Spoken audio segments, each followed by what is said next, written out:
Hello, everyone, and welcome. Thank you for joining us today. Welcome to the College Orientation Summer Series webinar. And my name is Samuel Schallenberger. I am the Assistant Director in College Programming and Orientation, and I'll be serving as a moderator for our webinar today. Today, we're all focused about academic resources available to you as a UChicago student, and you'll hear from a few different offices around campus about the services and resources they provide and how you can get involved. So the first 45 to 50 minutes or so will be dedicated to our campus partners presentations, with the remaining time left open for Q&A, potentially a little bit more time if we wrap up early. Because we are in a webinar, we will be accepting questions through the Q&A portal, which you can find at the bottom of your screens. You'll see that you're able to upvote different questions. So if you see something that is similar to what you're curious about, feel free to go ahead and give that a thumbs up, and we'll know that we need to go ahead and tackle that towards the end. We are going to hear today from the Center for College Student Success, from Student Disability Services, and from Study Abroad. So without further ado, I am going to pass it over to Amandra in Center for College Student Success. And as with all of our webinars, this is being recorded. So if you need to step away for a second or want to share it with someone else, that's totally fine. And I will go ahead and pull up our presentation and get things kicked off.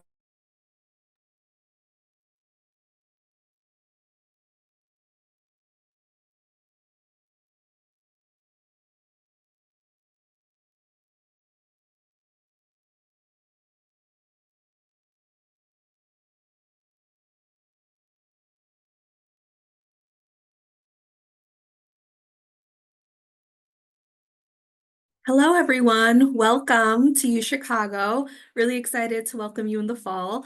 My name is Omandra Zamora. I go by she, her pronouns, and I work at the Center for College Student Success, which here at UChicago we call CCSS for short. We have lots of acronyms here, so if you hear CCSS going forward, you know what that means. And so in addition to myself, I serve as the assistant director for our office. We also have our wonderful director. Her name is Talia Leggett, and there's a picture of her. So we are a small but mighty team, and we are the people that work in the CCSS office. So you might be asking, well, what is the CCSS, Center for College Student Success? What does that mean? So here at UChicago, our office empowers first generation and lower income students who are here in the college, and we help provide resources, we provide tools, we do community events and programs, and we do all of this to be able to build positive identity with people who identify as first generation or lower income, which we use another acronym, FLY, and to create a sense of belonging here at UChicago. So in terms of what is first generation, what is low income, there are lots of different definitions around different campuses and kind of nationally.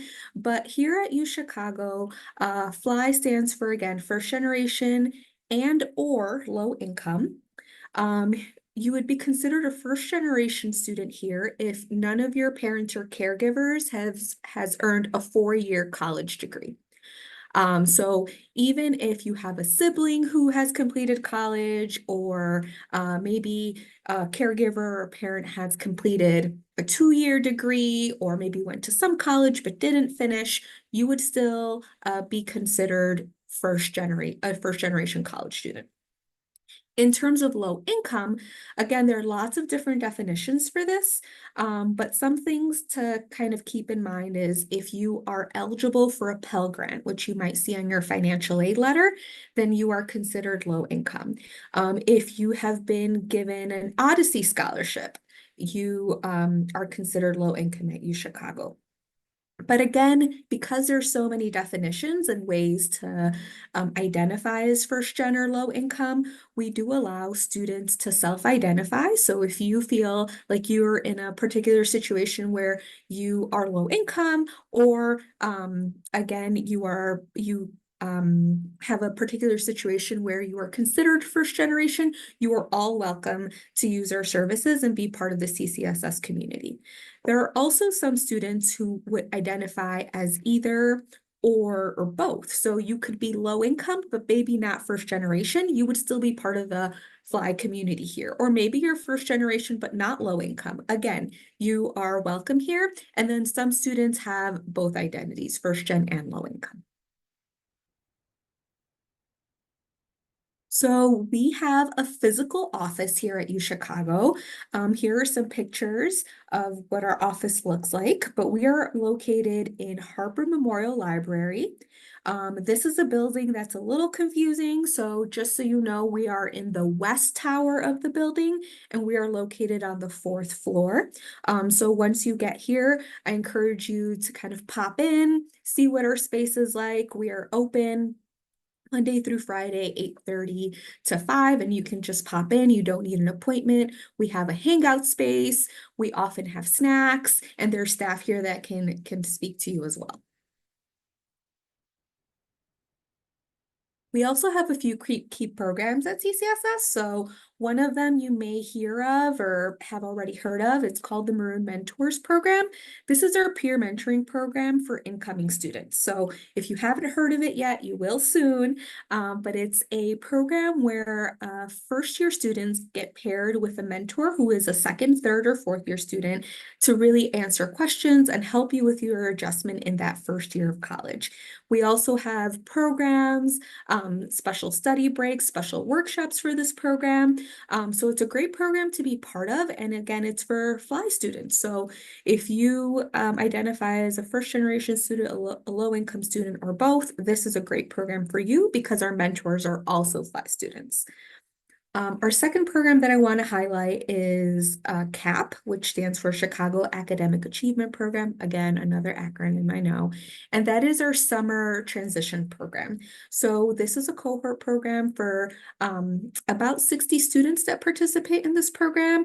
And they are able to come to campus early and participate in workshops and events to help them adjust to campus life and college.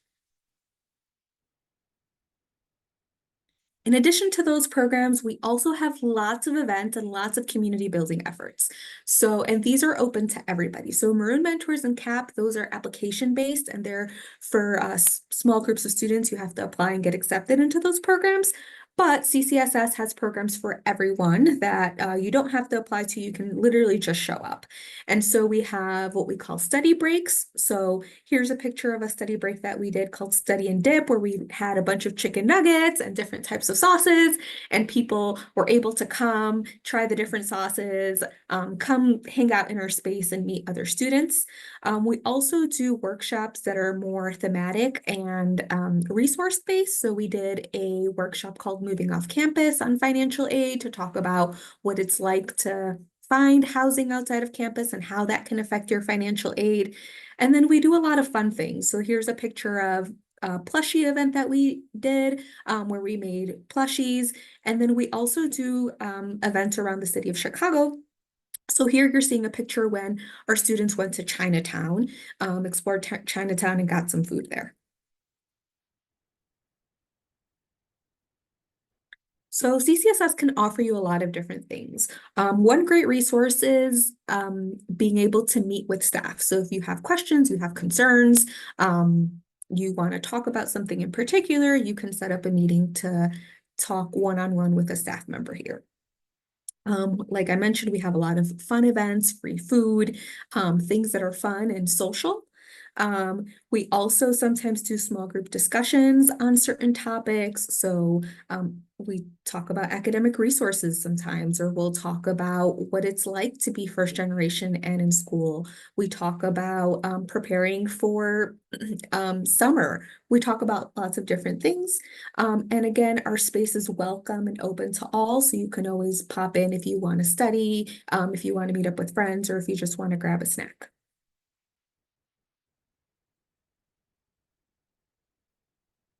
Additionally, we also have some tangible resources for students. So we have what we call our laptop lending program, where if you have an accident with your laptop or your laptop all of a sudden stops working, or maybe you don't have a laptop, you can borrow one from us free of cost for up to 4 weeks. So that way you can complete your work. And if you're getting your laptop repaired or you're saving up some money to get a new laptop, you have something to work on and complete your work on in the meantime. We also have what we call our print station. So you can sign up for this resource on our website. But once you sign up, you get 100 pages of free printing per quarter. That is valuable because oftentimes the other print stations on campus have a cost to them, and that can really add up as you're printing your readings or printing papers. We also offer grocery vouchers. This resource is only for students who live off campus. So students live on campus their first 2 years, so this wouldn't apply to you right away. But in the future, if you move off campus and would like a food voucher, this is a resource that would be available to you. We also have something called the Flybrary, which is our lending library for students. So we have a small collection of books for core classes that students could borrow free of cost. So if you need a book for your humanities class, you can see if we have it and we'll let you borrow it free of cost. So that way you don't have to purchase it on your own.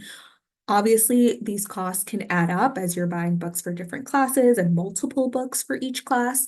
So this is a great resource to check. If we have it, you can borrow it and you don't have to buy it on your own. And then last but not least, we also offer employment opportunities for students. So this is a picture, well, this is a few years old, everybody's wearing a mask, but of our student workers. And so we have employment opportunities so students can work in our center, run our events, and get a lot of great experience. So now that you know about all the wonderful resources at CCSS, you might be asking, how do I stay connected? How do I learn more? So an easy way to learn more about a lot of these resources and stay connected is our website. So if you go to ccss.uchicago.edu, you can see more things about our center. You can learn more about Maroon Mentors. You can see more information about CAP. You can see the application for the laptops and just learn more about how to stay connected. Obviously here you'll see my contact information, and you will also see the location for our center if you need to refer to any of that information. And then you can also follow us on Instagram. So Instagram is where we post a lot of flyers and information on, for example, when is the Maroon Mentors application opening? It will open later this summer, and we will put a post on our Instagram page with more details and the application process. Or if you want to know when we're having a study break or an event or when the Flybrary opens, right? These are great ways to get quick updates on when these things are happening in a fun way. So go ahead and follow us at Chicago CCSS so you can learn more. And this is also a great way to see some of the events that we've had and kind of see the types of things CCSS has done in the past. So that's it for CCSS. If you have questions, put them in the chat. But now I'd like to pass it over to my colleague, Amber, from Student Disability Services. Thank you. Hi, everybody. My name is Amber Chess. I'm the Deputy Director at Student Disability Services here at UChicago. Welcome. So excited to have you all.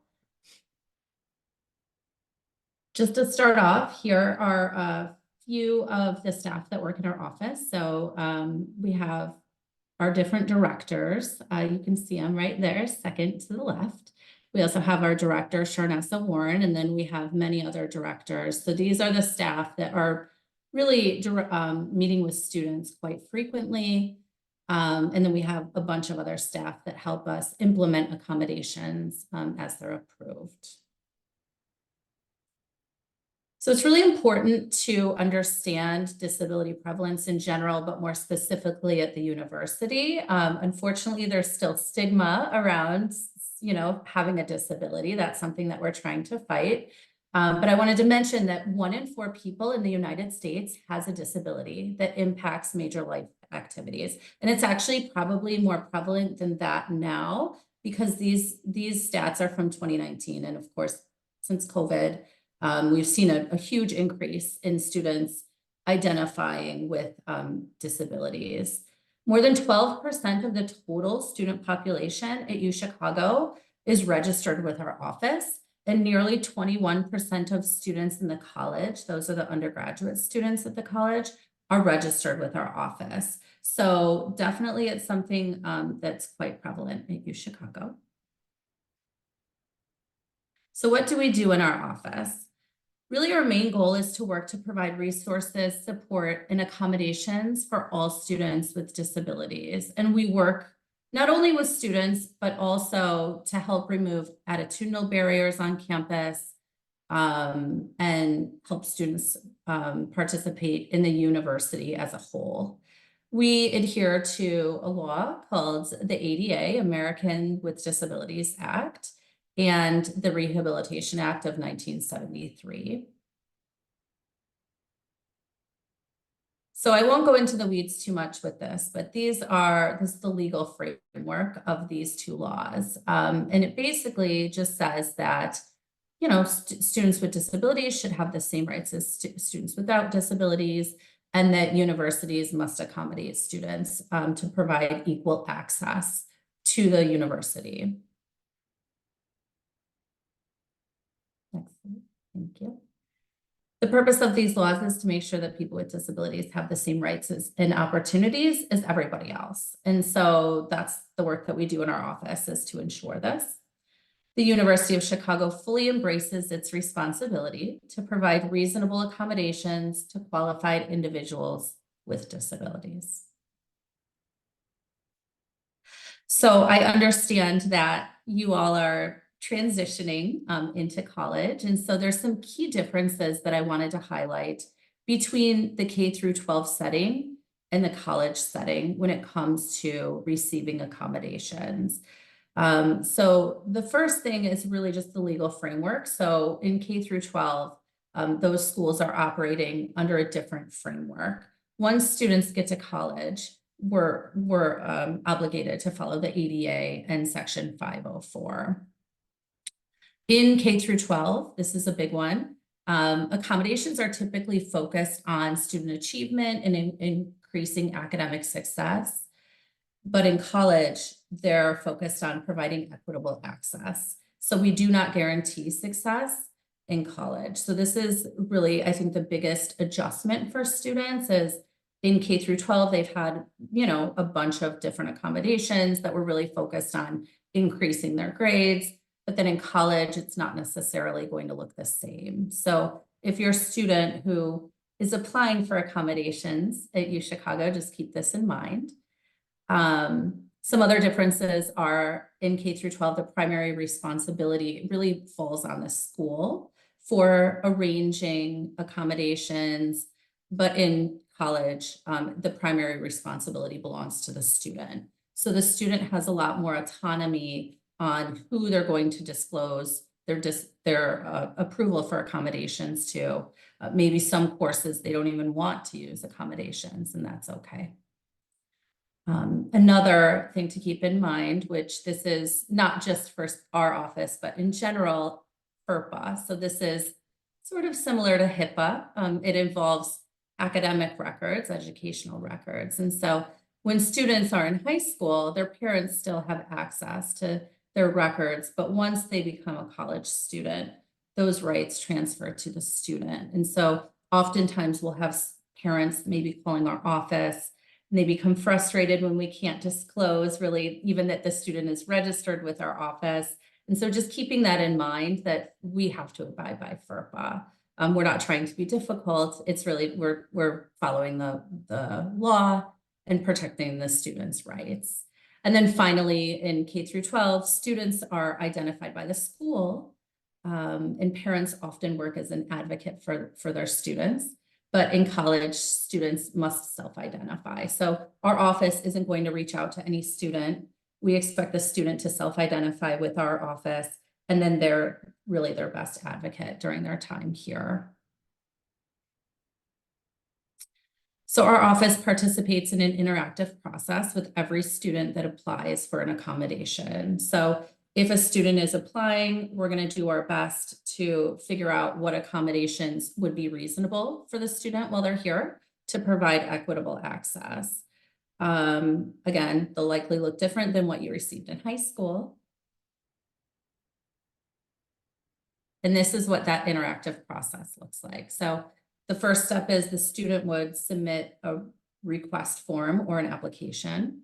And then one of the staff members of the pictures that you just saw a few minutes ago would reach out to you and offer an intake appointment. So we would meet with every student.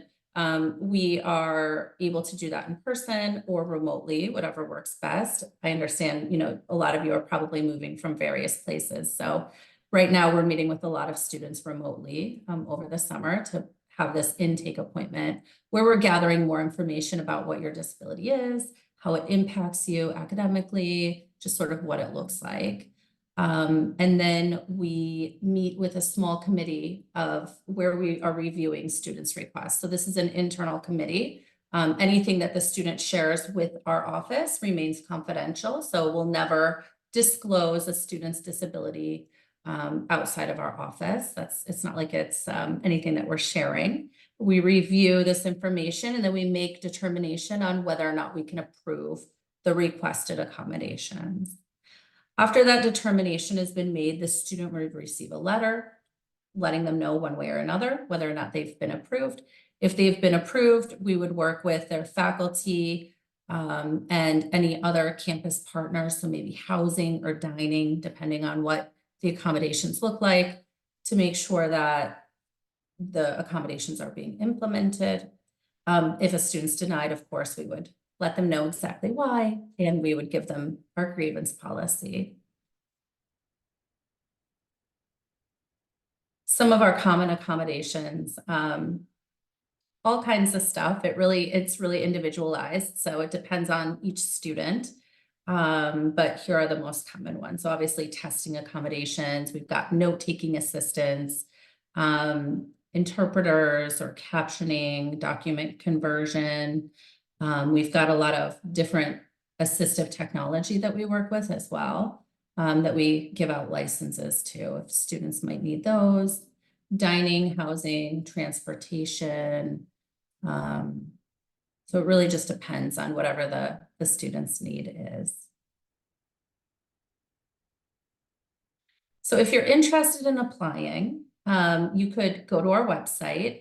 I think these slides will probably be shared afterwards, but I've sort of listed out the steps for applying here.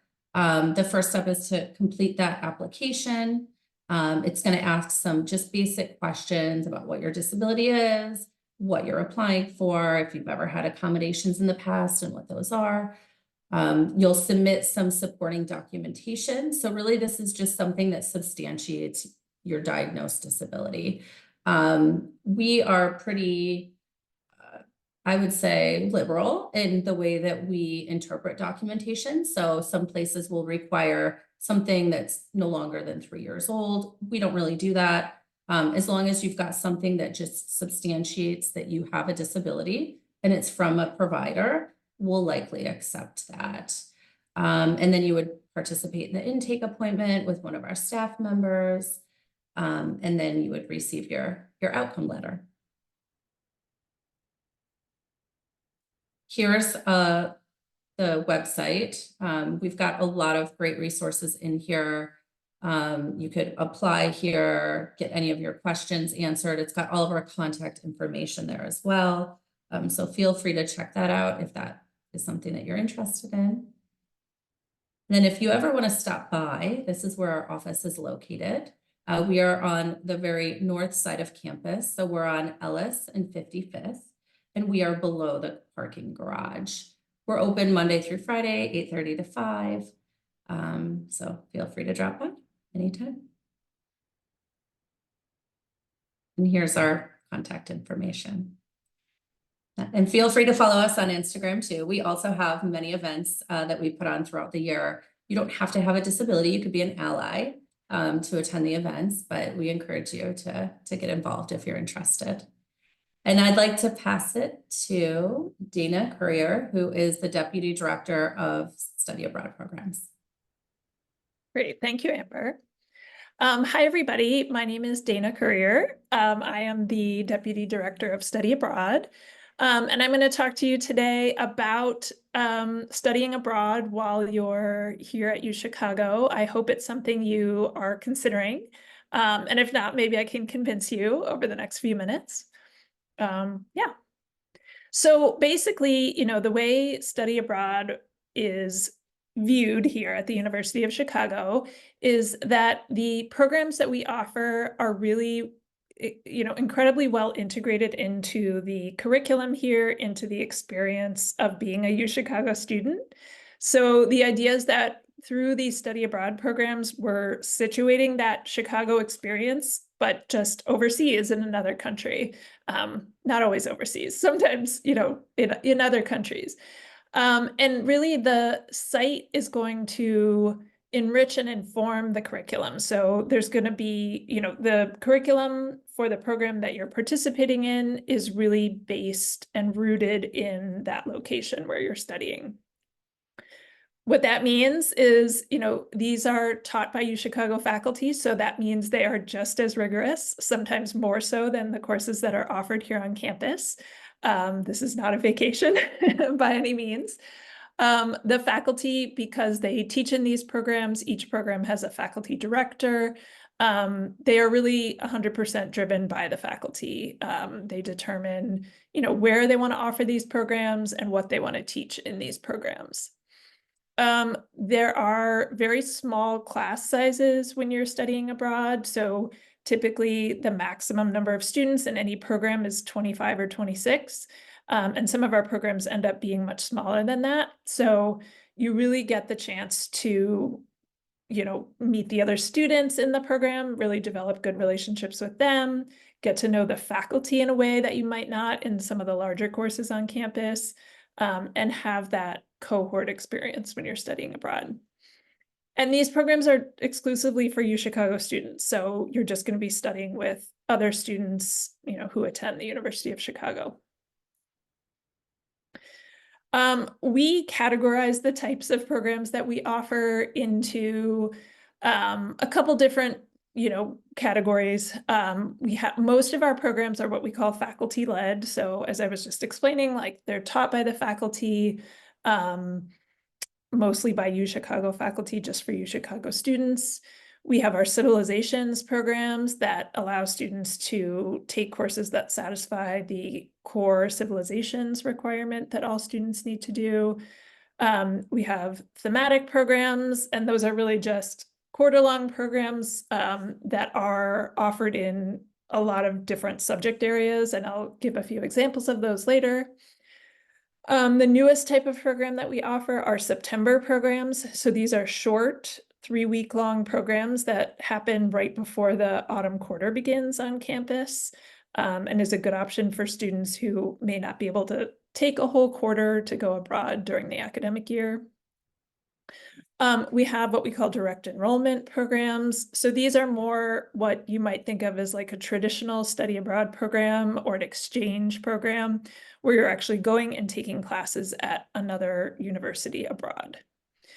And then we have also just a few intensive language programs where the focus is really on, language acquisition.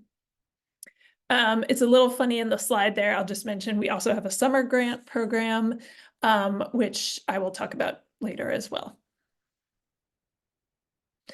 Okay, so our civilizations and thematic programs, these are the main types of faculty-led programs that we offer. These are quarter-long programs taught by UChicago faculty. In most cases, you're taking 4 courses, just like you would here on campus. The courses that you take can be used to fulfill either core requirements like the civilization requirement. You can earn major or minor credit through these programs, or you can earn elective credit. So there's a lot of different ways to use these programs toward your degree. Most of these programs are taught in English, so you do not have to have, a strong background in the local language to participate in, our program in Beijing. You don't have to have studied Chinese in order to do that program.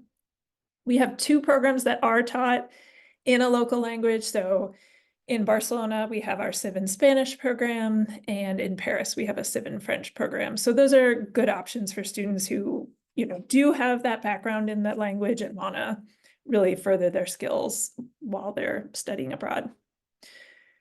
So even though you don't have to have a background in the local language, everybody does take a language course when you're participating in a study abroad program. And these courses are offered at different levels. So, based on whether or not you've studied the language before and how long. This is a really important component of the program. We want you to be engaged with the local culture, and, learning the language is really essential to doing that. And then finally, one thing I want to mention is the excursion. So these are outings. Sometimes it's, just an afternoon going to a museum or doing a neighborhood tour in the city where you're studying. Sometimes it's even, a week-long trip to a whole other city or country within your study abroad program. But these excursions are designed by the faculty, just like the rest of the curriculum for the program, and they're really they're the main reason, I think, why you're studying abroad. It's to really get out and see the place where you're studying.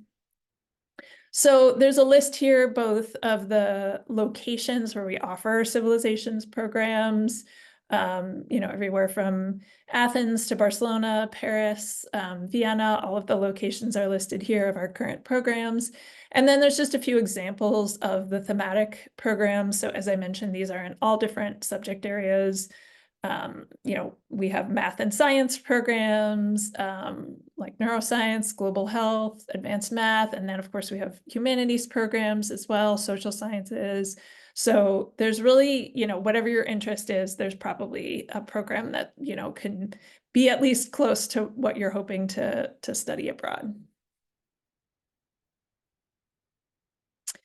The direct enrollment programs, like I mentioned before, these are kind of like the traditional, version of study abroad that many people are familiar with.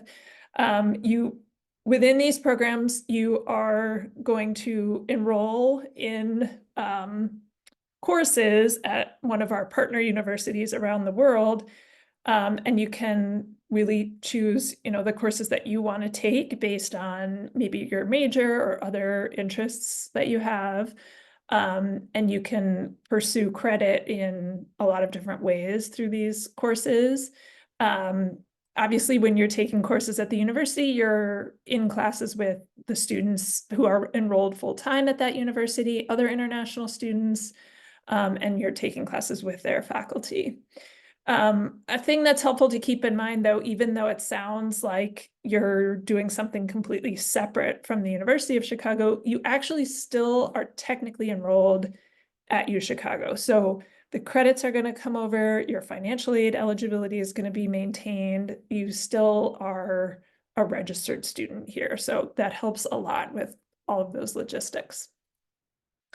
Again, there's a list of the locations where we offer these programs. In Great Britain and Ireland, we have several universities that we work with. And so there's lots of opportunities there. And then, like I said, we have just a few intensive language programs, a Spanish program that's actually offered at 2 different levels now, intermediate and advanced Spanish in Toledo, and an intermediate French program in Paris over the summer. Our summer grant program is another really great opportunity for students who maybe don't want to take a quarter during the academic year to go abroad, maybe have a really specific language they want to study, but we don't offer a program in that. This grant program allows you to either do intensive language study or research abroad over the summer, and you can apply for funding to do that program or that research. So all of the summer grants are $5,000. You apply for the grant based on, putting together a proposal of what you are hoping to do. And as long as it kind of meets a few basic criteria, and these are competitive, so not everyone who applies does get a grant, but many students do. I think we're at least a 50% award rate, if not more. So you do have a good chance. About 100 students every summer receive the funding and do a summer grant. So it's another nice opportunity to go abroad. Our September programs, like I mentioned, these are the newest type of program that we offer. So currently we offer these in Berlin, Florence, and Paris. There's several different options in Paris every year. These are 3-week programs, so it's just one course that you're taking while you're there, but that also will count toward your degree. It'll show up on your transcript, and you'll get full credit for that. But basically it gives you the chance to go abroad for a shorter period of time, again, when you might not be able to spend a full quarter abroad because of other commitments you might have on campus. So, for example, we have a Law, Letters, and Society program in Paris. The Florence program is called Living with History, and it's a course that's offered within the history department. And these are open to students from any academic background. You don't necessarily need to have, be majoring in Law, Letters, and Society to participate in that program. Occasionally there are some course prerequisites for a few of our programs, but I think for the September programs right now, they're open to everybody. So, a few kind of logistical issues that come up, like I mentioned, all of these programs, while you're participating, even though you're not physically in Chicago, you still remain registered at the University of Chicago. And that allows you to receive full credit for the courses that you take when you're abroad, your grades and credits and the course titles and all of that appear on your transcript, just like the courses you take on campus. Most of these courses count toward your GPA as well. The only exception to that is the direct enrollment programs. And it also means that the tuition remains the same. So when you're studying abroad, you pay the same tuition that you would if you were studying here in Chicago. Most of our programs have a program fee associated with them that covers things like your housing and the excursions that you're doing during the program. It's, I think, helpful to keep in mind that you're not going to be paying room and board when you're studying abroad. You're not going to be paying what's called the student services fee. But there are a few study abroad fees associated, the program fee, and then there's a small administrative fee. You also retain full financial aid eligibility when you're studying abroad, and depending on the type of financial aid you receive, you might actually receive additional financial aid when you study abroad to cover, any increase in your cost of attendance. So, these programs are really accessible to students, with any financial background. And if you have any questions about, exactly how that works or what to expect, I know it can be a lot. You're welcome to reach out to us. I specifically work with students on kind of navigating that financial aid process when they're studying abroad. So I'm always happy to meet with people and talk through what that will look like. So, as you go into your first year, coming up in a few months, I know you're thinking about a lot, but if study abroad is something you really want to try to do while you're here, I would say, this is a good time to start looking at our website and what programs are interesting to you, trying to identify those, think about the timing of when you'd like to study abroad. At your initial meeting with your academic advisor, I think it's really good to let them know that you are hoping to study abroad during your time here and that you want to make sure that stays on your priority list as you're working through all the various options available to you here. We are a staff of 11, so there are a few of us here who work on study abroad, and each program has a designated program manager. When you go on our website and you look at the program page for whatever programs you're interested in, you'll see the name of the program manager and the contact information listed there. So you can always reach out to that person if you have, specific questions about that program. We start sending email announcements, at the end of the summer. You don't have to sign up for a newsletter or anything to get these announcements. We send them to everybody. It will talk about, probably the first ones you'll get will talk about our information sessions that we offer in the autumn quarter. The dates and times of those haven't been set yet, but there'll be a couple different options. Usually we have in person and Zoom, and different ways that you can attend if you'd like to. And it's really just kind of study abroad 101. You know, how does this work? What should I be thinking about now? What does the application look like? How do I figure out which program I want to do? All of those things. So definitely keep an eye out for that, and you know, plan to attend one of those sessions. We have a Facebook page, we have Twitter, X. We also have an Instagram page as well. I don't have the handle up here, but it's pretty easy to find if you go to our website. All of those are good ways to just stay connected to what we're doing. And then before I finish, I'll just mention a few kind of FAQs that we get a lot. You know, sometimes students come into the college and they say, well, I'm going to be, you know, pre-med, or I'm going to be a physics major, or, you know, and so I don't think I can study abroad. It's definitely true that it's more challenging if you have a lot of like specific sequences that you need to take, or, you know, a really rigorous course load. But we have worked with students in all majors. We've worked with pre-med students. Anybody can study abroad if, you know, you're willing to sort of work on it and find flexibility where you can. So please don't be discouraged if you think like, well, I'd love to do this, but it's just not possible. Like, we can find a way. You can study abroad more than once if you want to. We have students who study abroad twice, 3 times, sometimes more than that, even if they're really, really motivated. So the only limitation, because we have so much demand on our civilizations programs, you may only do 1 civ program while you're abroad, but it's possible to combine programs in a lot of different ways. And you can study abroad actually starting in the spring of your first year.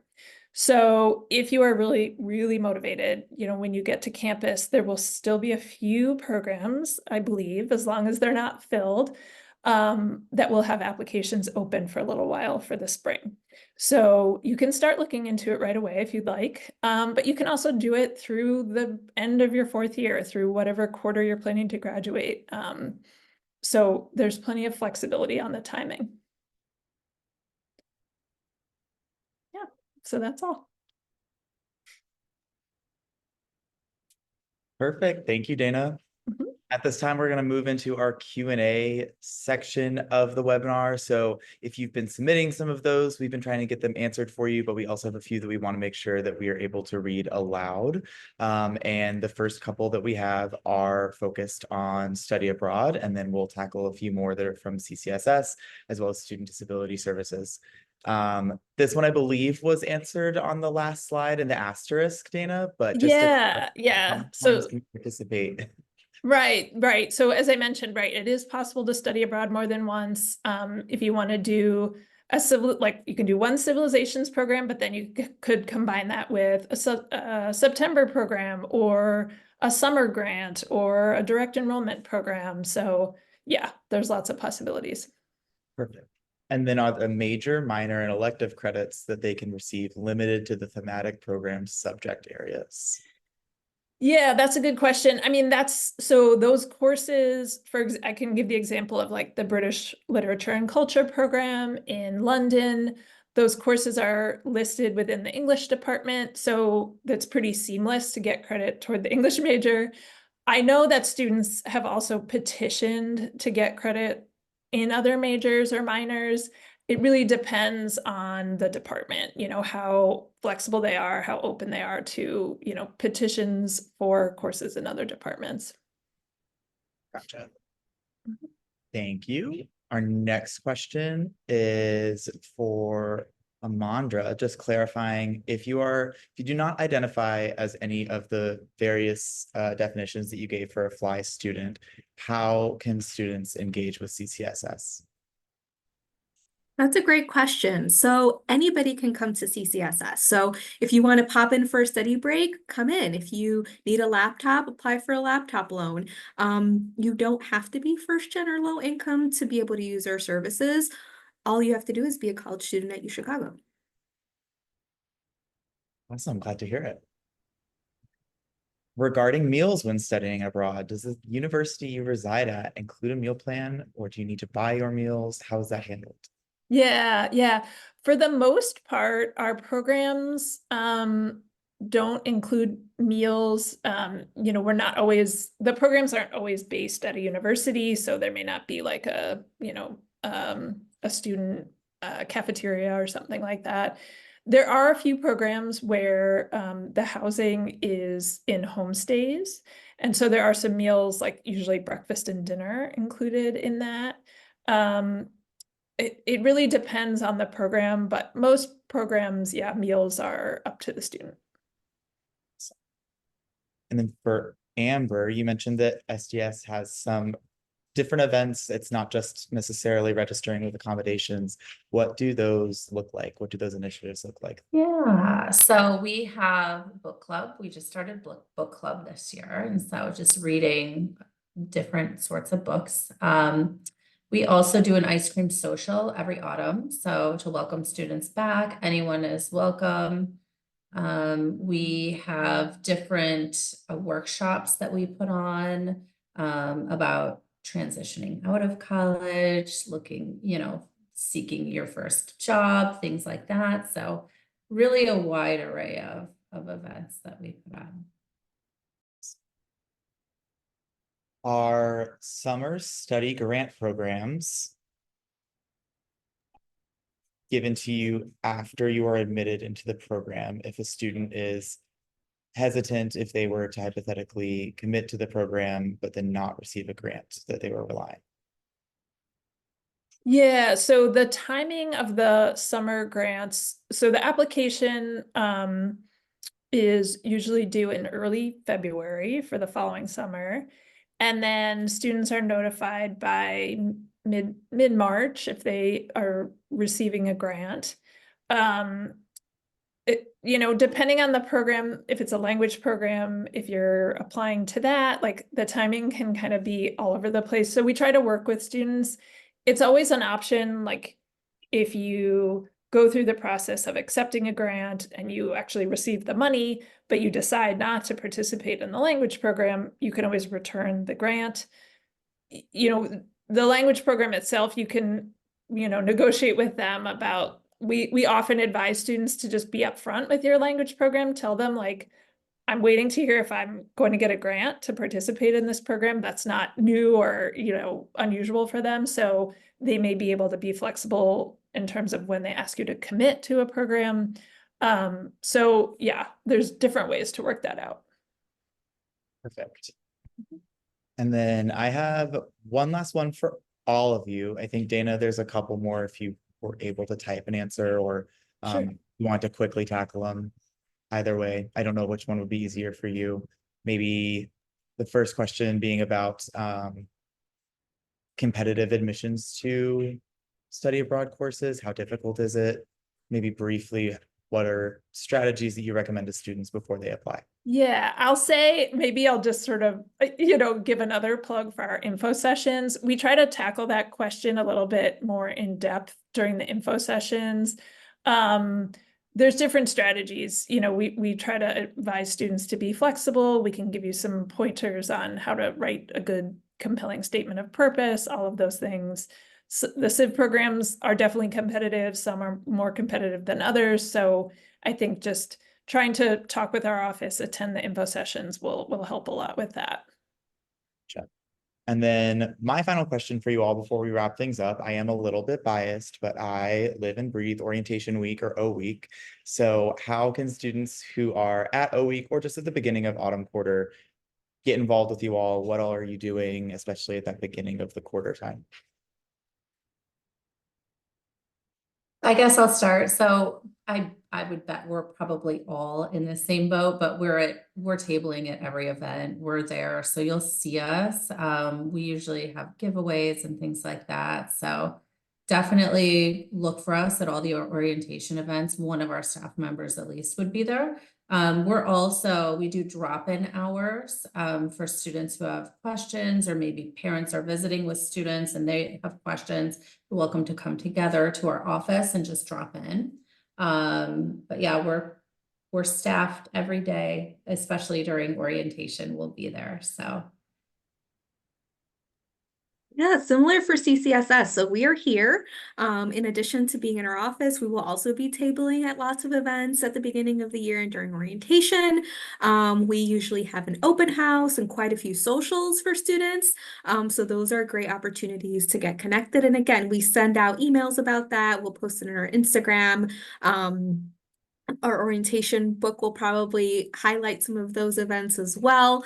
So come say hi. And if you see me around and you recognize me, come say hi, introduce yourself. I'm very friendly and want to get to know you.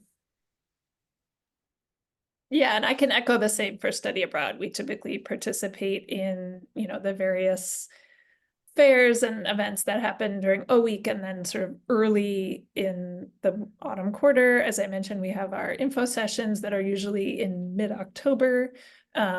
We try to wait until, some of the orientation stuff has died down and you've gotten settled in a little bit more for those sessions.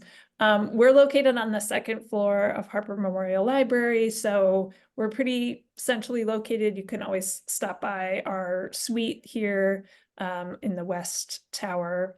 So yeah. Perfect. Well, thank you each. As I mentioned at the top of the webinar, this, as all of our webinars, was recorded and will be posted shortly. I'm going to go ahead and put our website where you can find all of our summer webinars, both recorded in the past and upcoming. So be sure to come check us out. We have another one tomorrow, so they're coming fast. Thank you each to our panelists. Thank you to everyone for attending, and have a great rest of your day.